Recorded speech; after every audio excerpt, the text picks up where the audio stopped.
Hey, I'm Christian Rose. I'm an emergency room doctor. Just finished my training at UCSF and currently a clinical informatics fellow with my buddy Omar, who is the doppelganger of me. But all that really means is over the last 4 years, while some of the hackers here were figuring out like artificial intelligence engines and actually engineering cool problems, I was figuring out artificial ways to remove things from people's butts that got up there accidentally. But to Amina's point, getting physicians to where they need to be is a huge problem for emergency physicians. Finding out who needs help where is all we do and how we spend most of our time, which is a space I really like.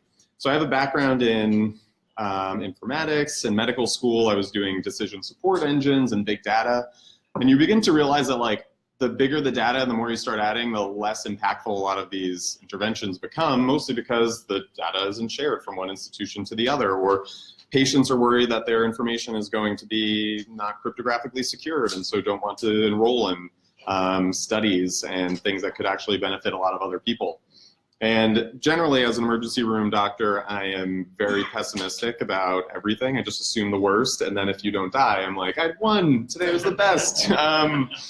But one of the things that keeps coming up as I think a really great solution in medicine is blockchain.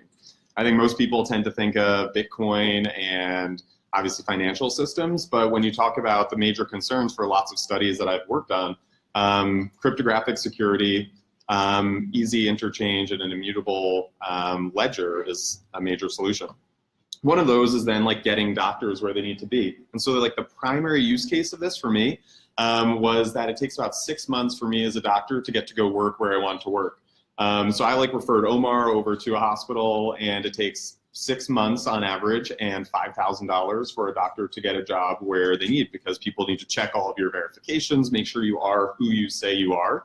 And this process is really germane and ridiculous. And all of my fellow emergency room doctors, as we go get jobs, are like, this is ridiculous. And I want to do locums. I want to help someone where they need help today. And I was on the receiving end of that when I had finished the 6-month process and then got hit by a car, broke my femur in October, on October 30th, and could not work as an emergency physician anymore, just finishing my locums for a hospital I was going to work at. So now they have to fill that position again and spend another $5,000 and lose all this. But generally, this is like a huge expense for hospitals. It should not be a thing. And all it requires is making sure that my license, my medical school, and all these primary sources are verified. And that's like a really simple thing to do on blockchain. And I should be able to do that and be done and go from there.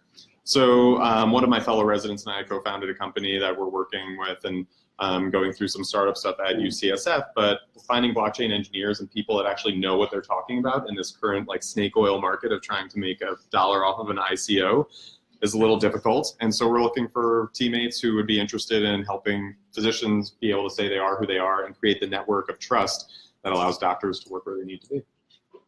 And that's it. That's how you guys can help. That's great. Thanks. Thanks.